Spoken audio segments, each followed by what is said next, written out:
Olá, meu nome é Hugo Dias, sou coordenador de marketing da Propay. Estamos aqui hoje para falar um pouco sobre a reforma trabalhista e os impactos na rotina das empresas e no e-social. Bom, estamos com quase 1.000 pessoas online. Gostaríamos de agradecer muito aí a todos que se inscreveram, tiveram interesse no nosso conteúdo e queremos realmente compartilhar com vocês um pouco da nossa expertise que trabalhamos no dia a dia com os nossos clientes e profissionais dentro da Propay. Estou aqui hoje com o Dr. Fagner Fabrício, advogado trabalhista. Muito obrigado pela presença. Obrigado. E Michele Banagouro, líder do projeto e-social dentro da Propay. Obrigado, boa tarde. Obrigado. Para começarmos, Dr. Fabrício, poderia nos contar um pouco sobre a vigência e os objetivos da reforma trabalhista? Bom, a reforma trabalhista ela foi aprovada agora na metade do mês de julho e a vigência dela foi 120 dias a partir do momento da publicação da lei. Então isso vai dar no dia 11 de novembro, agora do ano de 2017. Então, basicamente, a gente teve um período bastante curto de tempo para se preparar para as alterações da reforma. Isso é bastante diferente. Normalmente, as leis costumam ter um período de vigência, de vacácio, né, que a gente chama, o termo técnico, pelo menos de 1 ano, mas a reforma trabalhista estava com pressa e ela vai entrar agora já em novembro, um período bastante curto de adaptação. Bom, então temos aí pouco tempo para nos adaptar e ajustar aí as rotinas do RH para começar a partir do dia 11, então, correto. Eu queria deixar aberto para vocês, ao lado aqui do vídeo tem um campo de chat, onde você pode mandar as perguntas. Infelizmente não conseguiremos responder todas, algumas serão respondidas aqui, mas não se preocupem que posteriormente vamos criar um material, um FAQ, com todas essas perguntas e mandar para vocês que se inscreveram no webinar, ok? Bom, então vamos começar aqui com modalidades de trabalho. Dr. Fabrício, com a entrada da reforma trabalhista, será possível contratar um funcionário através da modalidade de trabalho intermitente. Me explica mais sobre como funciona esse modelo de contrato agora. O contrato intermitente ele foi uma das grandes novidades da reforma trabalhista. Isso porque ele não tem nenhuma correspondência no ordenamento anterior, ou seja, não existia previsão legal para eu fazer a contratação de um trabalhador intermitente. Mas, embora ele seja uma figura jurídica nova, ele não é totalmente desconhecido. Primeiro porque no resto do mundo essa já é uma modalidade de contrato utilizada, é o tal do contrato de 0 hora. E também porque no Brasil ele é o contrato informal do freelancer, ou seja, uma pessoa que eu contrato, ela não tem continuidade na prestação de serviço, ela não tem que vir toda hora, mas quando eventualmente eu preciso dos serviços dela, ela pode ser contratada, ela pode ser convocada ao trabalho. O que a legislação está fazendo é colocando formalização nessa nova modalidade de contrato de trabalho. Então, ela está dizendo que esse contrato é um contrato regido pela CLT, um contrato de emprego, então não é mais uma contratação informal, é uma contratação na modalidade legal, e que agora ela é chamada de contrato intermitente, e lá tem diversos dispositivos previstos de como é que eu faço a contratação e a formalização da chamada, da convocação, esse é o termo que o legislador colocou, para fazer a operacionalização do meu trabalhador intermitente. Então, é uma modalidade bastante interessante. Basicamente, os pontos mais importantes o contrato permite que eu tenha períodos de trabalho e de inatividade, o que não era permitido antigamente. Então, um dos requisitos para ser empregado era justamente o requisito da continuidade, de eu sempre estar ali prestando serviço, era o requisito da habitualidade. Agora a legislação está dizendo, vão ter períodos em que vai ter atividade e períodos que não vão ter atividade. Nos períodos que tiver atividade, esse empregado tem que ser convocado com pelo menos 3 dias úteis de antecedência por qualquer meio eficaz. Então, ele está dizendo que eu posso chamar esse empregado de qualquer forma, desde que seja claro que ele tenha condições de saber que eu estou convocando ele.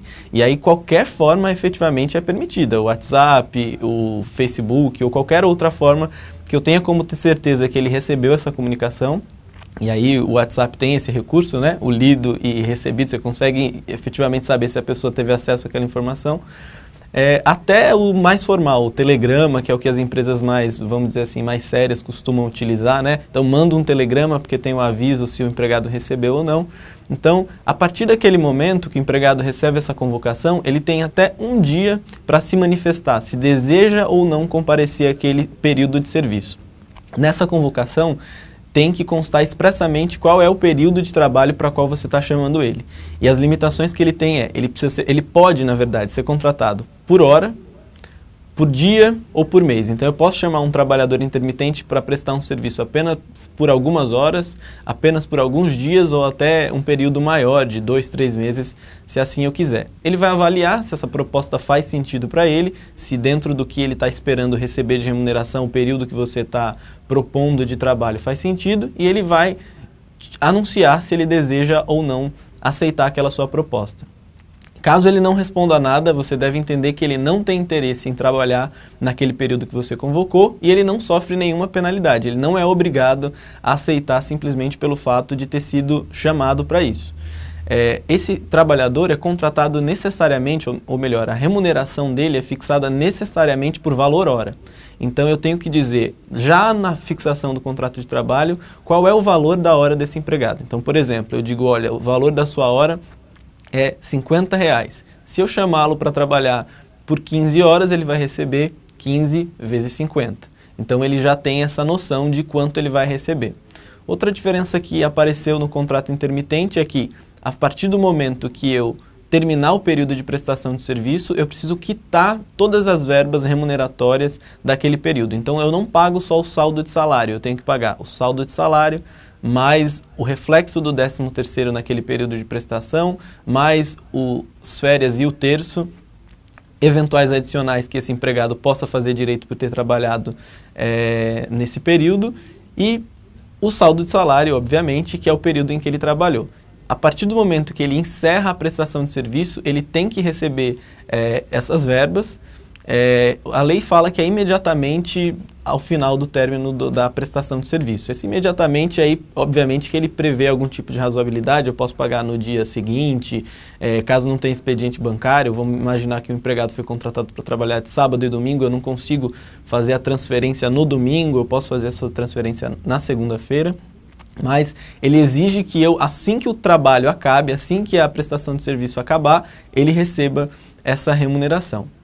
Então, basicamente, ela pega essa modalidade que era informal, que era o freelancer, e coloca diversos requisitos de formalidade relacionados a esse empregador. Qualquer pessoa pode ser um trabalhador intermitente, diferente do que acontece nas legislações ao redor do mundo, que tem algumas limitações. Então, qualquer pessoa pode ser um trabalhador intermitente e pode, inclusive, ter contratos com diversas empresas. Eu não preciso me ater apenas a ser empregado intermitente da empresa A, B ou C. Eu posso ser de tantas empresas quanto eu quiser. E aí, quando eu receber a oferta, eu vou precisar saber ali se eu não estou já comprometido com outra empresa ou alguma coisa nesse sentido. Então, ela dá bastante flexibilidade, tanto para o empregador quanto para o empregado, de ter tantos vínculos empregatícios quanto ele desejar, sem que ele efetivamente se obrigue a trabalhar períodos em que ele não tenha interesse ou até mesmo disponibilidade. Então, foi uma modalidade bastante inovadora que vai afetar bastante as relações trabalhistas no Brasil. Bom, doutor Fabrício, chegou aqui para a gente a primeira pergunta. A Vitória, aqui da cidade de São Paulo, ela é do segmento varejista, trabalha no RH e, devido agora à época de final de ano, ela tem uma demanda muito grande de contratação para reforço nas lojas. Parece que são quase 1.000 funcionários e ela tem a necessidade de contratar para o Dia das Crianças, depois efetuava um desligamento, recontratava esses profissionais para o Natal e efetuava outro desligamento. Como vai funcionar isso para ela agora? Bom, a necessidade da Vitória é uma das necessidades que está sendo atendida pela nova legislação. Então, no modelo atual, efetivamente, a única saída que ela tinha era contratar quando tivesse a demanda. Uma vez acabando a demanda, demitia todo mundo, esperava ter demanda de novo, contratava e depois demitia. O que a legislação permite ela fazer uma contratação a qualquer momento do ano, então do volume que ela quiser. Tendo a demanda, ela observa o prazo de convocação de 3 dias previsto na legislação e chama as pessoas para trabalhar. Acabando aquela demanda, ela as pessoas voltam a fazer as suas coisas, ela também fica sem aquelas pessoas ali na prestação de serviço e, chegando a demanda justificável de novo, observa de novo o prazo de 3 dias de convocação, informa pelo qual período ela vai precisar daquelas pessoas trabalhando e, novamente, volta num período de inatividade. Então, a necessidade dela está sendo extremamente atendida pela modalidade de contrato intermitente prevista nessa nova legislação. Bom. Michele, e com essa nova modalidade de contrato, o que muda no e-social? Com essa nova modalidade de contrato, foi necessário fazer algumas adaptações nos layouts que já haviam sido publicados anteriormente e também foi criado um novo layout específico para a convocação do trabalho intermitente, né?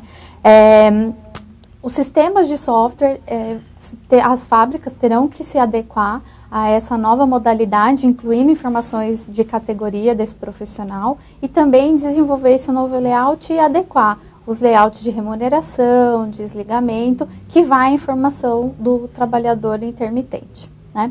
Um ponto de atenção para as empresas que desejam adotar essa modalidade é fazer uma análise interna se esse tipo de modalidade é aderente para o seu negócio, verificar as vantagens e desvantagens, providenciar alteração nos seus contratos, né? Porque isso vai ser bem importante para início do e-social, porque esses eventos a gente tem que encaminhar no início de janeiro já. Mas onde vai ser feita a admissão desse trabalhador? Esse evento, S2260, ele contempla essa informação? Não. A admissão do trabalhador, mesmo para a categoria de trabalho intermitente, será feita pelo 2200, que é o cadastro inicial de vínculo. Então, lá vai ter o tipo de contrato que é o trabalho intermitente. Tá? E o evento de pagamento continua sendo o de remuneração e o desligamento o mesmo. Tá? Então, essas são as principais mudanças que as empresas vão ter que se adequar. Então, não tem só o desenvolvimento e adequação dos layouts. O software também precisa ser adequado para receber essas novas informações. Ou seja, tudo precisa acompanhar aí para que possa enviar a informação corretamente para o governo. Isso, exato. Ok. Bom, vamos falar um pouco agora de trabalho em tempo parcial. Doutor Fabrício, o trabalho em tempo parcial, ele teve uma alteração, né, com a vinda da reforma. Explica pra gente um pouco como que vai funcionar agora. Então, o trabalho a tempo parcial, ele sempre existiu. Então, ele estava previsto na CLT já há muitos anos. Ele basicamente era um tipo de trabalho que permitia uma jornada semanal de até 25 horas, sem a possibilidade desse empregado fazer nenhum tipo de horas extras. Então, a mudança principal foi criada duas categorias de trabalho a tempo parcial, uma até 30 horas, então de 25 para 30 horas, e essa não permite a realização de horas extras. Então, se eu contrato o empregado a tempo parcial para trabalhar 30 horas, ele não pode ser submetido a nenhum tipo de horas extras. E criado uma nova categoria, essa sim, até 26 horas e permitindo a realização de até 6 horas extras por semana. Então, esse modelo de contrato, agora foi aberto em duas novas modalidades. A modalidade que não permite horas extras e a modalidade que efetivamente permite ali 6 horas extras. Uma curiosidade o contrato da segunda modalidade, até 26 horas, pode ser feito em qualquer outra configuração. Eu posso contratar para trabalhar 20 horas, mas o meu limite de horas extras sempre vai observar as 6 horas limitadas na lei. Então, eu não posso tentar contratar com menos tempo e identificar que o resto vai ser tudo de horas extras. O máximo de horas extras que o empregado a tempo parcial da segunda categoria pode fazer são 6 horas na semana. Essas 6 horas pagas normalmente como horas extras, mas a lei trouxe uma particularidade do trabalhador intermitente que é permitir que haja compensação até a próxima semana. Então, se ele trabalhou essas 6 horas permitidas pela lei e na próxima semana ele conseguiu compensar essas 6 horas, ou seja, trabalhou 6 horas a menos, ele não precisa receber por essas horas. É como se fosse um regime de compensação pequeno, né? Um regime de compensação num curto espaço de tempo previsto especificamente para essa modalidade de contrato. Outra coisa que talvez as pessoas devem se lembrar é que, no caso do trabalho a tempo parcial, remontava lá um artigo 131 da CLT que dizia que as férias dele eram proporcionais, então ele não tinha 30 dias de férias. Hoje, a lei mudou e diz, independente da jornada dele ser a tempo parcial ou não, o tempo mínimo de férias que ele tem, ou o tempo assegurado de férias que ele tem, são os 30 dias igual a um trabalhador a tempo integral, não tem mais essa diferenciação que era prevista no regime anterior. Então essas são as principais mudanças da jornada a tempo parcial em relação ao que a gente tinha anteriormente. Ok, obrigado. E Michele, como que os departamentos de RH deverão tratar agora essa modalidade? Antes de responder, eu só vou voltar no trabalho intermitente, que a gente recebeu uma pergunta aqui que não ficou claro o que faz o evento 2260. O 2260, ele é exclusivo, o objetivo dele é informar o início e o término do trabalho intermitente. Porque, como o Fabrício explicou, ele não é contínuo, então o trabalhador vai ser convocado em certos períodos. Então, esse evento é para informar. Ele vai iniciar o trabalho em tal dia e finaliza em tal dia. Okay? Entendi. Tá? Em relação ao trabalho de tempo parcial, isso já tem hoje, né, que é o de 30 horas, muitas empresas já têm esse tipo de jornada para alguns profissionais. Eu acho que o ponto de atenção para o RH é verificar a aderência, né, para o seu negócio, porque ele abriu, né, novas opções aí, além da 30, tem 25 e 26 horas. Fazer uma revisão dos seus contratos de trabalho, políticas, pagamento de benefícios, enfim. Em relação à alteração de sistema e para o e-social, assim como no trabalho intermitente, foi necessário adequar algumas informações de layout, tanto de admissão, para informar os tipos agora, as opções, né, que o empregador tem para definir o tempo parcial. Então, isso também vai ter que adequar no software, porque hoje, quando a empresa vai fazer o cadastro na admissão, ela tem uma opção, que é o 30 horas. Então, além de ter a adequação do layout, tem a adequação do software para receber o input dessas informações. Ou seja, novamente aí, as empresas de TI precisam ficar muito atentas a essas informações agora, essas mudanças, né? Isso. Que vieram rapidamente. Isso. Então, assim, as empresas têm um tempo muito curto, porque além de ajustar os layouts, tem essa adaptação do software para receber o input desses dados. Ok. Obrigado. Bom, vamos falar agora sobre teletrabalho. Bom, existe hoje uma discussão muito grande sobre... algumas pessoas falam que teletrabalho e home office é a mesma coisa, outras falam que não é a mesma coisa. Então, assim, você poderia, doutor Fabrício, trazer para a gente se existe essa diferença, se realmente é a mesma coisa e quais os pontos de atenção para as empresas nessa nova modalidade aí? Perfeito. Então, o teletrabalho, ele é um nome, tem essa discussão mesmo de o teletrabalho é a mesma coisa que o home office. Essa discussão existe basicamente porque antes não existia previsão de teletrabalho. Então, normalmente a coisa mais próxima que a gente tinha de teletrabalho era o home office.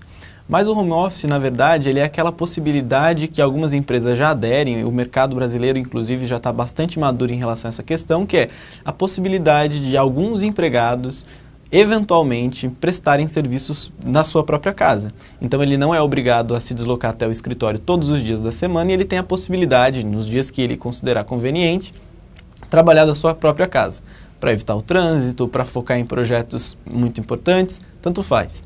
Já o teletrabalho, ele é um conceito que a Organização Internacional do Trabalho usa há muitos anos e basicamente o conceito é esse. Eu preciso não estar dentro da sede da empresa, então eu tenho que estar fora, independente de estar na minha casa ou estar em outro lugar indicado pela empresa ou escolhido por mim, e eu tenho que estar conectado à empresa através de meios tecnológicos. Então, eu tenho que estar virtualmente dentro da empresa.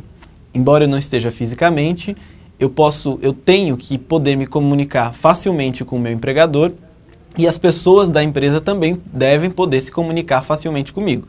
Uma vez atendido esses requisitos, eu estou fora, estou facilmente conectado aos sistemas da empresa, eu estarei sendo configurado como um empregado sob o regime de teletrabalho.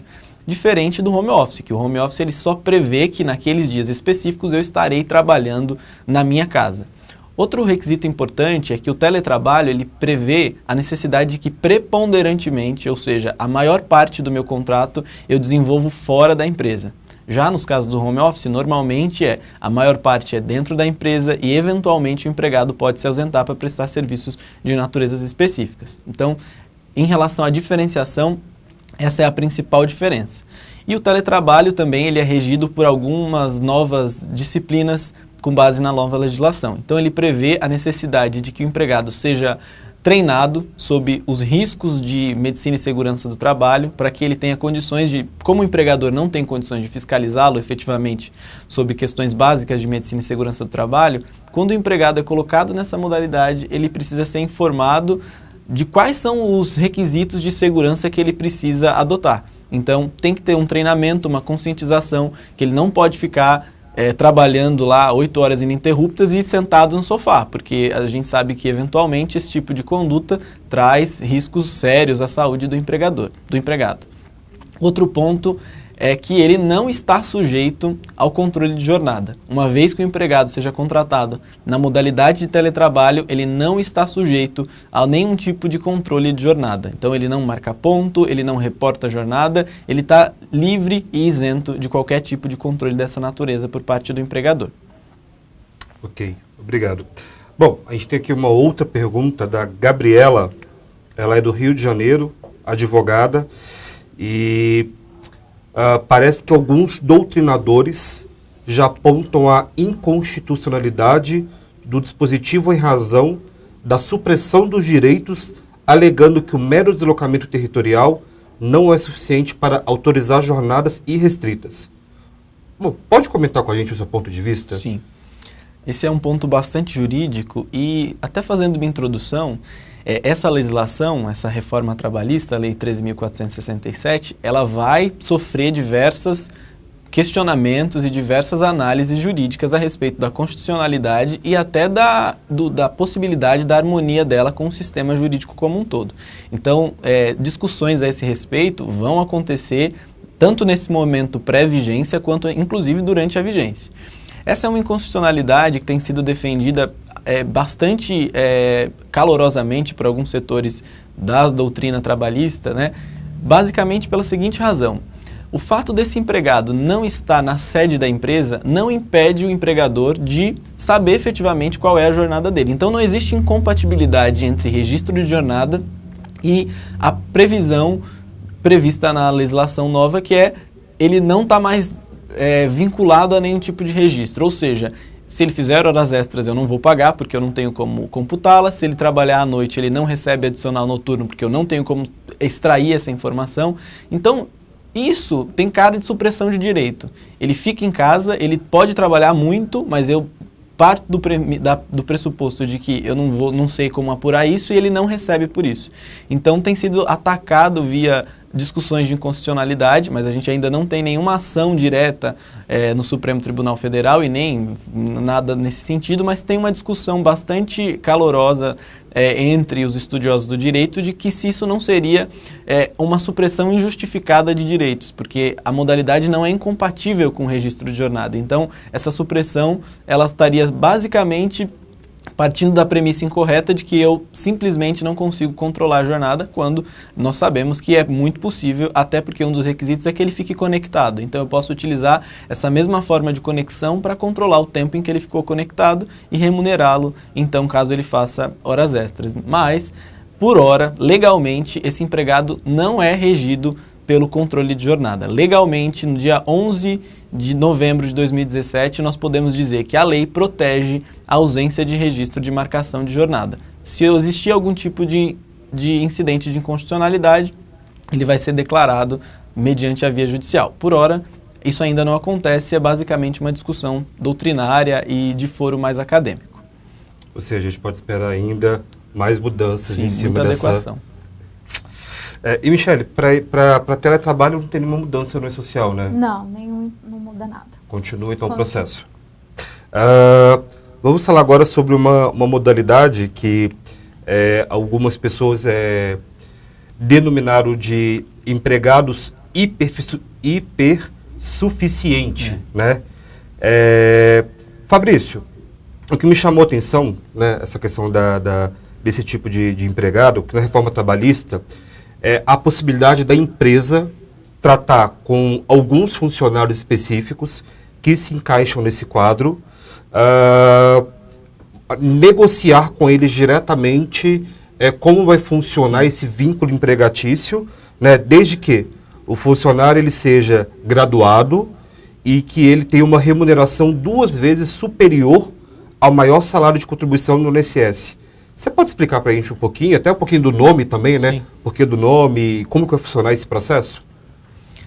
Bom, hoje a gente, quem milita em direito do trabalho, ou mesmo as pessoas que estão próximas dessa realidade, já devem ter ouvido a expressão hipossuficiente, ou seja, aquele que não tem a suficiência jurídica, aquele que não é capaz, ele não tem a plenitude da suficiência para negociar em pé de igualdade. Então, se o hipossuficiente é aquele que não tem condições de negociar, o hipersuficiente é aquele que tem condições de negociar.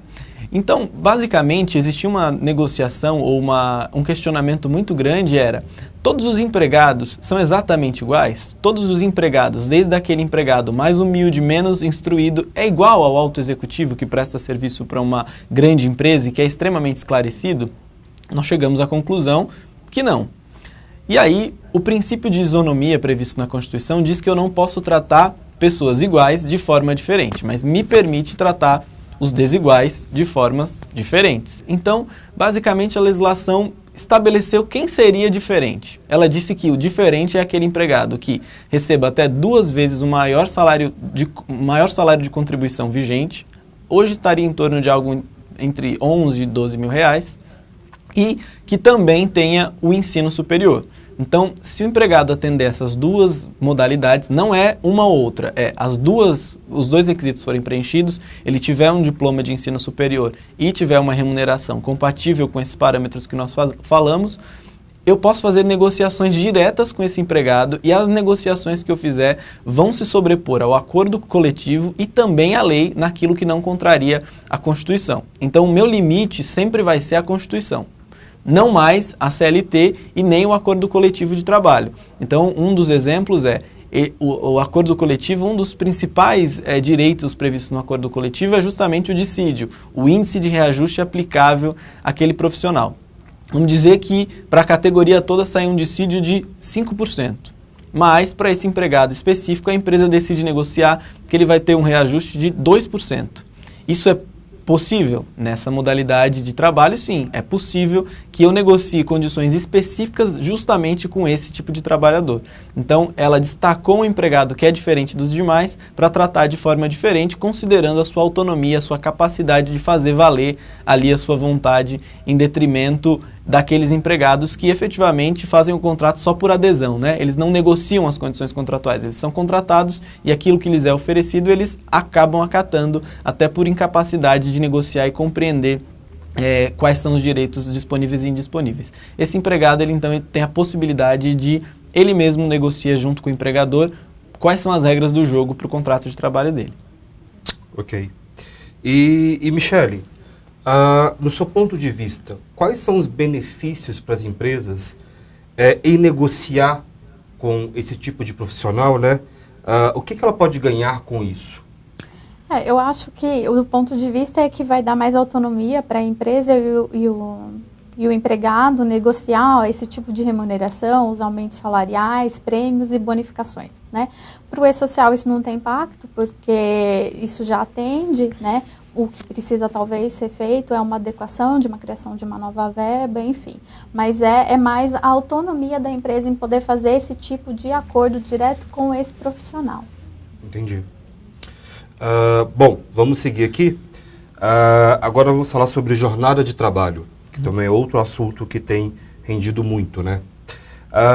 Doutor Fabrício, a jornada de trabalho 12/36, ela estendia para alguns tipos de profissionais, como a área médica. Agora as empresas elas podem tratar qualquer tipo de profissional dentro dessa jornada. Como que vai funcionar a implantação disso? Como que isso vai rodar no dia a dia? Bom, antes a lei falava que a jornada 12/36, na verdade nem a lei, era o Tribunal Superior do Trabalho, o TST, ele reconhecia a validade das jornadas 12/36 desde que elas tivessem sido negociadas com o sindicato, ou seja, elas fossem objeto de acordo ou de convenção coletiva. Ou seja, eu precisava convencer o sindicato que para minha natureza de serviço tinha justificativa para eu ter a escala 12/36 e aí o sindicato aprovava e me dizia quais eram as condições. Hoje o que a lei diz é que o acordo individual, ou seja, o acordo feito entre a empresa e o empregado, já autoriza eu colocar esse empregado na modalidade 12/36. Então, como você disse, todas as empresas e todas as categorias de empregado podem ser submetidas a uma jornada 12/36. Isso não significa que essa jornada vai ser adotada em larga escala, até porque cada negócio faz sentido ou não faz sentido, mas pelo menos do ponto de vista legal, nada impede que eu, advogado, seja contratado para trabalhar numa escala 12/36, desde que exista um acordo individual entre mim e a minha empresa que autorize esse tipo de regime de escala. Mais uma peculiaridade era que esta mesma súmula que dizia que a validade estava condicionada ao acordo coletivo falava que, caso o meu dia de escala caísse num feriado ou num domingo, eu receberia esse valor dobrado. A lei diz, não, a escala cai no dia que a escala cair, e caso caia num dia de feriado ou domingo, esses dias já se consideram remunerados e não há que se falar em necessidade de pagamento em dobro. Então, há uma flexibilização bastante grande. Nós precisamos entender também como as entidades sindicais vão se movimentar em relação a isso, mas por hora, legalmente, é essa a disposição que está prevista na reforma trabalhista na Lei 13.467. Chegou uma dúvida da Camila aqui. A gente estava falando do modelo de trabalho intermitente, né? Eu posso ter um profissional neste modelo de trabalho intermitente seguindo a jornada 12/36? Então, o empregado 12/36, ou melhor, o empregado intermitente, ele não é submetido inicialmente a nenhum tipo de jornada. Ou seja, quando eu contrato ele, eu só tenho que dizer qual que é o valor da hora. E aí, quando eu convoco, eu tenho que informar para esse profissional quanto tempo, qual vai ser a jornada que ele vai realizar. Então, no momento da convocação, eu vou ter que dizer para ele, olha, a sua escala, a sua jornada para essa convocação, para esse período específico, é a jornada X. Então, se eu quiser fazer essa negociação do 12/36 no momento da convocação, isso não está previsto na legislação, mas em tese não é permitido porque ele prevê, a 12/36 prevê a necessidade anterior de um acordo escrito do empregado. E como no momento da convocação eu não tenho tempo para fazer um novo contrato de trabalho prevendo expressamente a possibilidade do 12/36, me parece inicialmente que exista um conflito operacional das normas. Então, o empregado intermitente pode ser contratado para qualquer jornada, mas a 12/36 é regido por um contrato específico. Então, teria um conflito de contratos ali, um conflito de normas jurídicas incidentes sobre a mesma relação empregatícia, e aí me parece que é mais comum que eu estabeleça, inclusive possível que eu diga, olha, você vai trabalhar 12 horas nesse dia e não vai trabalhar mais. E aí quando você precisar novamente, você convoca e chama. Mas aglutinar as duas modalidades jurídicas não me parece algo que seria facilmente compreensível, inclusive para o judiciário, numa eventual discussão judicial sobre esse assunto. Ok, muito obrigado. Michele, e você enxerga algum risco para as empresas ou para os trabalhadores com esse tipo de jornada? Não enxergo, né? Vai dar mais autonomia, mais uma vez, né, para as empresas poder fazer esse tipo de negociação com o próprio profissional. Para o E-Social, esse tipo de jornada já era previsto, a 12/36, então a gente não tem nenhuma alteração de layout por conta disso, né? Então não vejo nenhum risco. O que as empresas precisam avaliar agora é se ela for adotar esse tipo, negociar previamente com o funcionário, prever as alterações contratuais e pagamento de benefícios, alguma alteração em relação à política desse funcionário. No mais, não vejo nenhum risco. Ok. O próximo assunto, banco de horas. Doutor Fabrício, como vai funcionar o banco de horas com a entrada da reforma trabalhista? Bom, o banco de horas ele teve uma mudança que eu considero bastante significativa, porque antes o que a lei previa era que todo banco de horas dependia da anuência, da concordância do sindicato, e ele tinha o prazo de validade máximo de compensação ali também definido na legislação. A lei criou agora 3 modalidades de compensação via banco de horas, ou 3 modalidades de compensação da jornada extraordinária. Ela diz que, caso o empregado trabalhe além da jornada e essa jornada excedente for compensada durante o próprio mês, eu não preciso sequer ter um acordo escrito. Ou seja, se dentro daquele mesmo mês de trabalho o empregado trabalha 2 horas a mais nos primeiros 15 dias e 2 horas a menos nos últimos 15 dias, eu sequer precisaria ter um acordo coletivo ou um acordo escrito para que essa modalidade de compensação aconteça. Então, a primeira modalidade de compensação é a compensação dentro do mês. Ela acontece normalmente e a lei diz que, inclusive, pode ser por acordo tácito, que é aquele acordo não expresso, é aquele acordo que é a regra do jogo, você sabe disso, a empresa sabe disso e todo mundo fica feliz. A segunda modalidade já prevê a necessidade de um acordo escrito, mas ela diz que esse acordo vale mesmo se for feito entre a empresa e o empregado. Não há necessidade mais da participação do sindicato, mas ele diz que esse acordo tem limite máximo de compensação das horas até 6 meses. Então, se o meu regime de compensação, ou seja, se o prazo máximo da compensação da hora extra feita for de até 6 meses, eu não tenho mais necessidade de envolver o sindicato e eu posso fazer uma compensação mediante um acordo escrito, quer mediante aditivo, quer um acordo expresso já lá nas cláusulas iniciais do contrato de trabalho do empregado no momento da admissão. E a terceira modalidade, para aquelas empresas que querem um período bastante longo de compensação, de 1 ano, aí sim elas vão precisar envolver o sindicato na negociação e o sindicato é o único que tem legitimidade para aprovar acordos superiores a 6 meses, limitados a 1 ano. Então, hoje nós temos 3 regimes de compensação. Dentro do mês, não precisa de nenhum tipo de acordo, a regra do jogo é essa, todo mundo entende. O segundo modelo, até 6 meses, posso fazer mediante acordo individual escrito, eu e o empregado. E a terceira compensação, essa sim, muito parecida com a anterior, preciso da anuência do sindicato e ela tem um prazo máximo de período para compensação de 1 ano. São essas as principais alterações que a gente teve em relação ao banco de horas. A permissão, basicamente, dos acordos individuais para autorizar o regime de compensação via banco de horas. Ok. E, Michele, como que as empresas precisam começar a se organizar para implementar esse novo processo? Bom, o primeiro ponto é avaliar qual é o tipo que ela quer seguir. Se é o primeiro, que é dentro do próprio mês, de até 6 meses, ou de 1 ano. Né? Se ela optar pelo modelo 1 ou 2, né, primeiro firmar esse acordo com o funcionário, seja ele verbal ou escrito, por caso de 6 meses, né? Solicitar a alteração dessa regra no sistema e colocar em implantação, né? Comunicar ao funcionário, enfim. Para o E-Social isso não muda, isso já atende hoje, já tem os eventos específicos e as regras via sistema para atender o envio dessas informações, né? Então, basicamente, o que ela precisa fazer é isso, planejar, né, a formalizar com o seu funcionário, alterar o seu sistema e colocar em produção. Isso se for na 1, na 2, né, porque na terceira já exige aí a homologação no sindicato. Muitas empresas têm um acordo de banco de horas hoje que não é formalizado, né, com o sindicato e isso eu acho que vai ajudar muito porque a oportunidade dela é se adequar à legislação, né, porque hoje a legislação está dando essa oportunidade que ela faça essa negociação direto com o profissional. Ok, obrigado.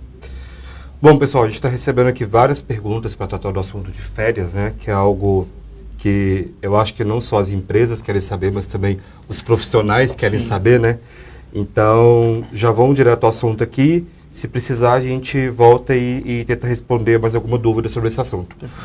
Mas, Fabrício, como que vai funcionar agora esse processo, né? Parece que teve uma mudança aí. E como que vai funcionar o acordo entre a empresa e o empregado? A mudança que teve, está sendo feito bastante barulho em relação à mudança de férias, porque, afinal de contas, as férias são um dos principais itens que as pessoas se preocupam quando começam a trabalhar. Mas a mudança não foi uma mudança tão significativa assim. Hoje o que a legislação permitia era o fracionamento excepcional das férias, então ela previa a necessidade de excepcionalidade em até 2 períodos. Então, se tivesse uma razão específica, eu poderia fracionar as minhas férias até 2 períodos. Isso causava muita discussão, porque a lei não dizia o que era o motivo excepcional. Ela dizia somente por motivo excepcional, mas não dizia que motivo excepcional era esse. Então, a jurisprudência como um todo, às vezes, invalidava o fracionamento de férias, dizendo não existe motivo excepcional para o fracionamento, não valeu.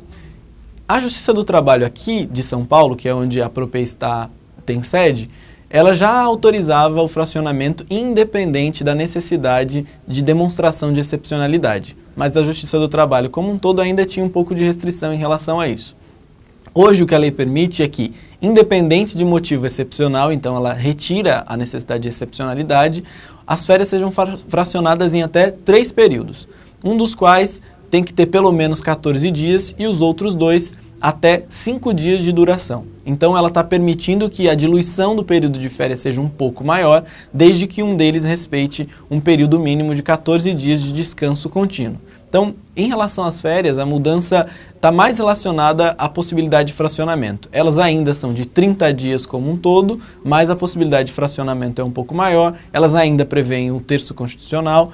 Então, a grande mudança basicamente está na possibilidade de fracionar. E esse fracionamento tem que ser acordado com o empregado. O empregador não pode impor o fracionamento. Eles dois têm que entrar num acordo e dizer: como vamos trabalhar as nossas férias? Vão ser 1 período, 2 períodos, 3 períodos? Antes essa possibilidade não existia e as empresas, até para atender a necessidade do empregado, ficavam com medo. O empregado dizia: olha, eu não quero ficar 30 dias em casa, eu posso tirar 15? E a empresa tinha que fazer aquela pergunta: será que eu vou me prejudicar? Será que mais na frente a Justiça do Trabalho pode invalidar essa nossa negociação? Hoje esse medo não tem mais a necessidade, não tem motivo excepcional, desde que respeitado os períodos mínimos de 14, 5, 5. Então, é uma fórmula bastante segura, caso tenha necessidade de fracionar, por necessidade de atender o interesse ou da empresa ou até do próprio empregado, que precisa ali adequar algum compromisso, algumas férias ou algum tipo de acompanhamento de alguma coisa específica dele. Ele consegue gerenciar melhor o prazo de férias que ele quer ficar disponível ou indisponível. Ok. Só uma dúvida rapidinho. O Daniel, ele quer saber se os funcionários que já têm férias vencidas, eles já poderão sair a partir do dia 11 nesse novo modelo de férias? Sim. A lei não está incidindo somente nas férias cujo período aquisitivo comecem a partir de 11/11. Ela está falando sobre a concessão. Então, até a partir de 11/11, eu posso conceder férias nessa nova modalidade, dividindo em 3 períodos. Então, não é para as férias que serão adquiridas a partir de 11/11. Todas as férias, independente de terem sido adquiridas antes ou depois, vão observar o momento de concessão. Qual é a lei que rege o período de concessão? É a reforma trabalhista, é a Lei 13.467, então eu posso conceder mediante o fracionamento em 3 períodos. Todas as férias, então, a partir dessa data, já estão regidas pelo esse novo princípio.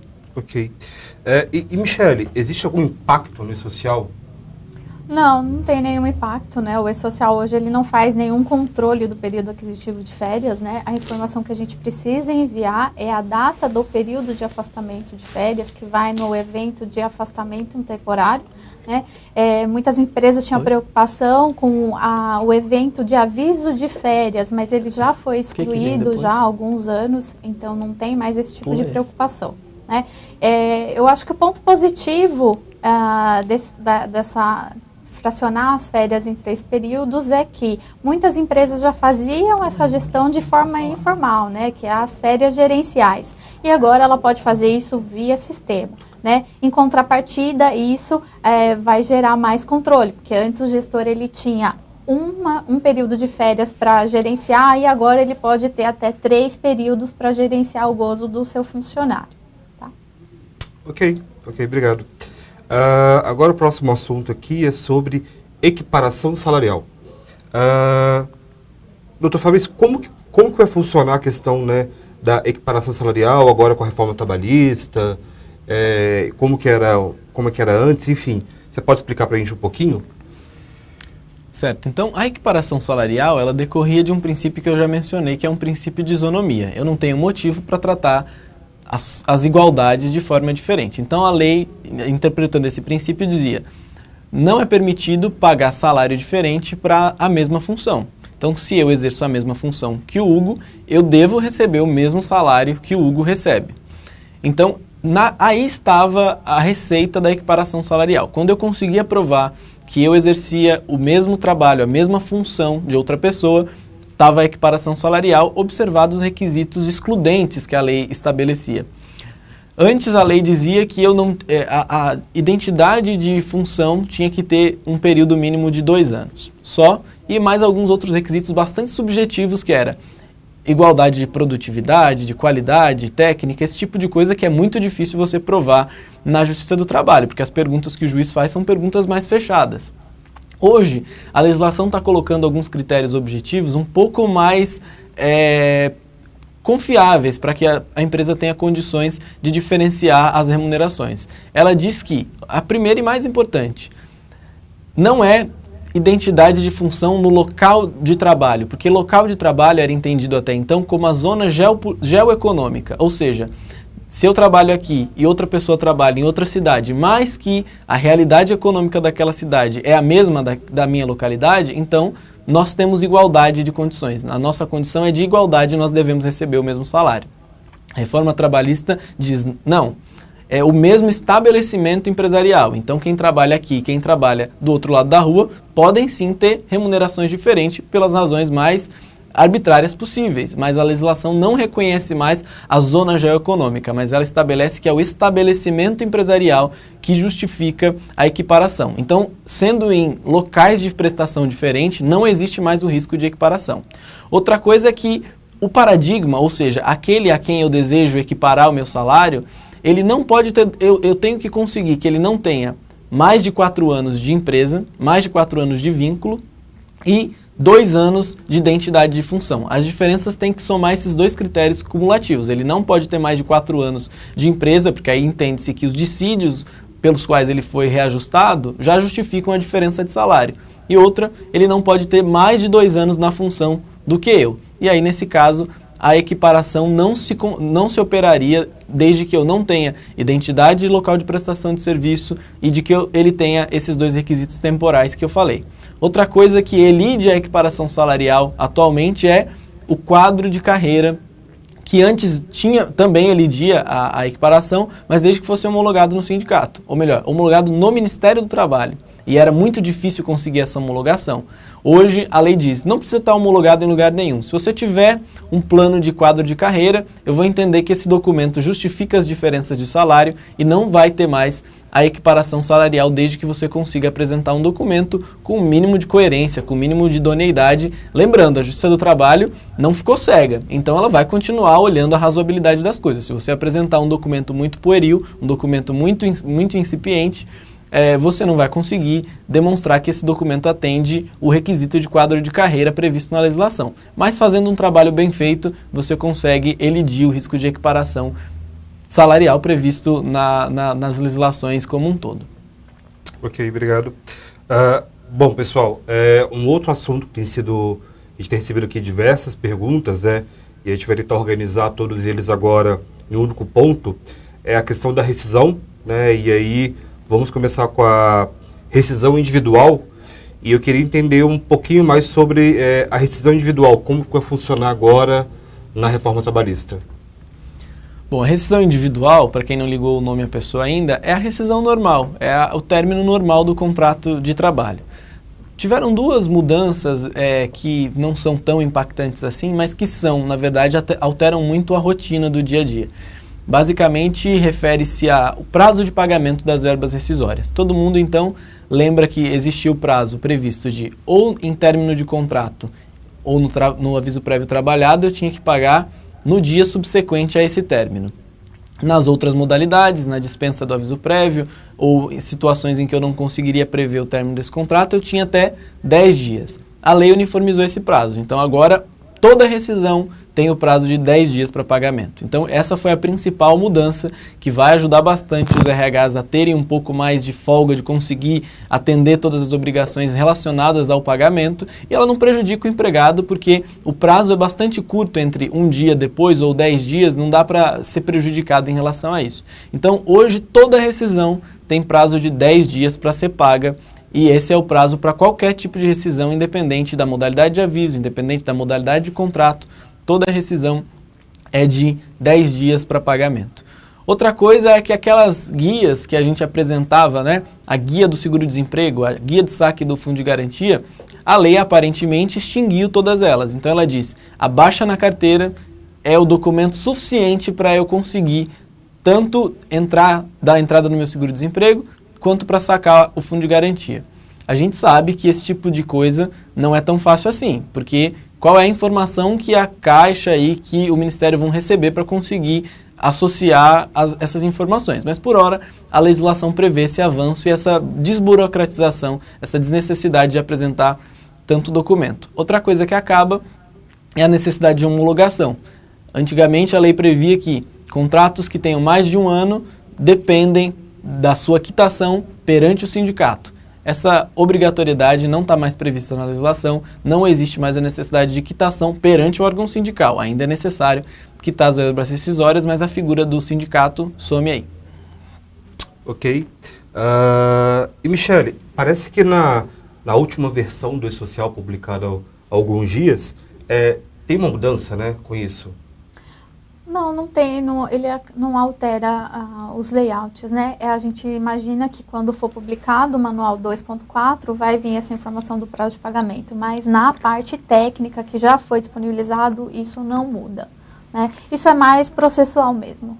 Okay. Dos processos, a rotina do dia a dia do RH, né, que vai ser acho que muitas empresas comemoraram de não ter o pagamento do dia subsequente, né, porque com o E-Social isso era um ponto importante, né, porque a partir de julho do ano que vem é obrigatório o envio dos eventos de saúde, medicina e segurança do trabalho, ou seja, todo desligamento que seja superior a 90 dias e tenha a necessidade do exame médico demissional, eu tenho que transmitir a rescisão junto com o exame. Então, imagina, os prazos ficariam muito curtos, né, para o empregador enviar o exame junto com o pagamento, né, o evento do desligamento, que é o 2299.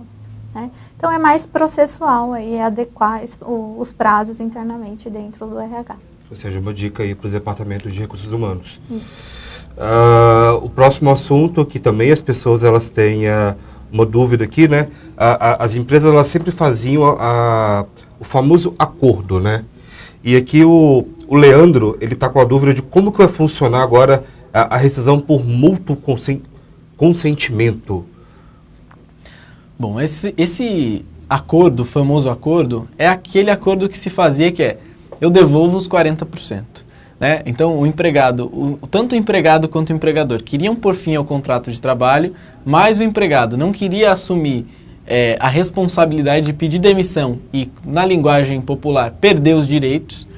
E o empregador também não queria dar ensejo à rescisão e ter que pagar todas as verbas rescisórias, inclusive a multa de todo o depósito de fundo de garantia, que é o valor mais considerável em relação à rescisão. Então, o acordo normalmente era: eu te devolvo a multa.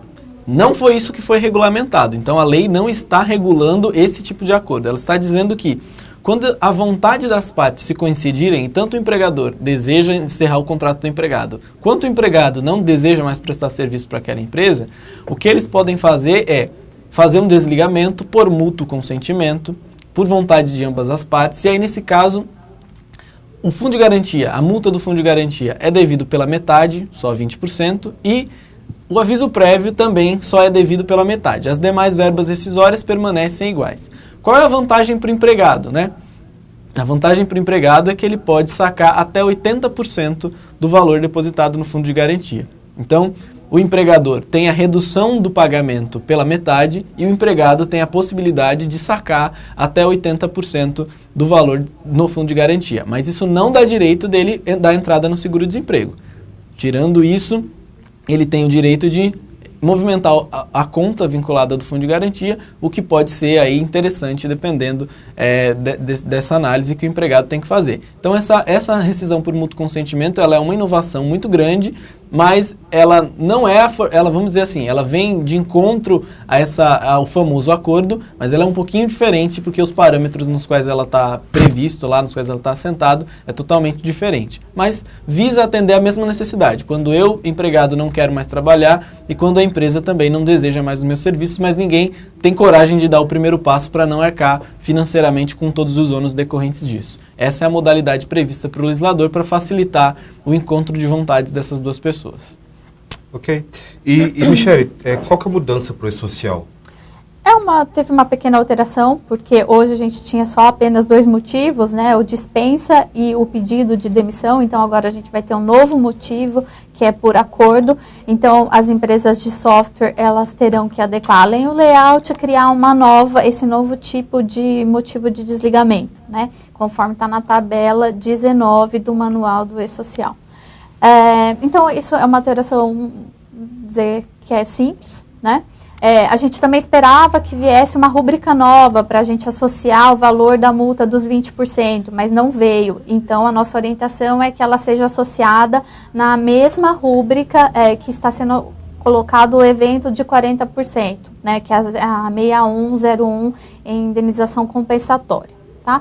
Demais, todas as empresas também terão que adequar seu sistema para fazer o cálculo da multa dos 20%, o aviso prévio de 50%, mas isso é só uma simples alteração de eventos dentro da tabela. Ok.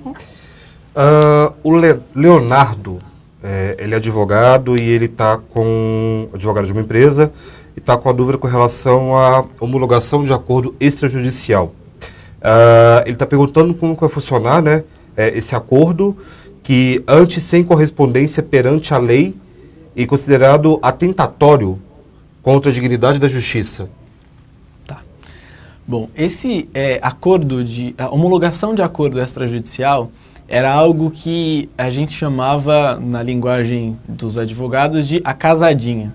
Quando o empregado e o empregador simulavam um processo justamente para terem a quitação judicial das verbas, ou seja, eu processava a empresa se defendia sério no processo, fazia o juiz achar que ele estava diante de um processo sério, mas como todo mundo conhece a Justiça do Trabalho, a primeira frase que o juiz pergunta é: existe possibilidade de acordo? E aí a parte simulava: eu acho que eu aceito, e a outra parte dizia: eu acho que eu pago.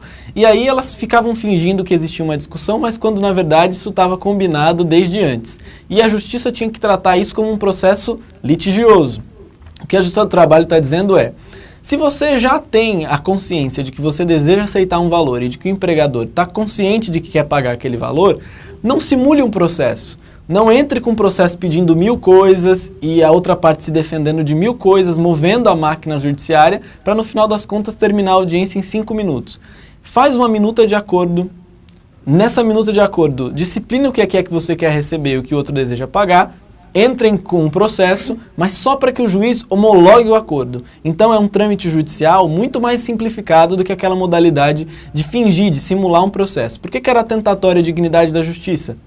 Porque você ia no judiciário querendo uma coisa, mas na verdade a sua intenção interna era simplesmente que ele homologasse um acordo que você já tinha feito, perdendo o tempo do juízo, fazendo com que outras audiências fossem atrasadas para que as partes pudessem ali simplesmente fazer uma simulação. Hoje, já previsto, legalmente constituído, então é possível fazer um acordo extrajudicial com o empregado e pedir a mera homologação do juízo. O juízo vai analisar esse acordo? Sim. Então, se for alguma coisa muito berrante, gritantemente ilegal, ou está suprimindo muitos direitos do empregado, ou até mesmo pagando muito mais do que ele teria direito, o juiz pode se negar a homologar aquele acordo.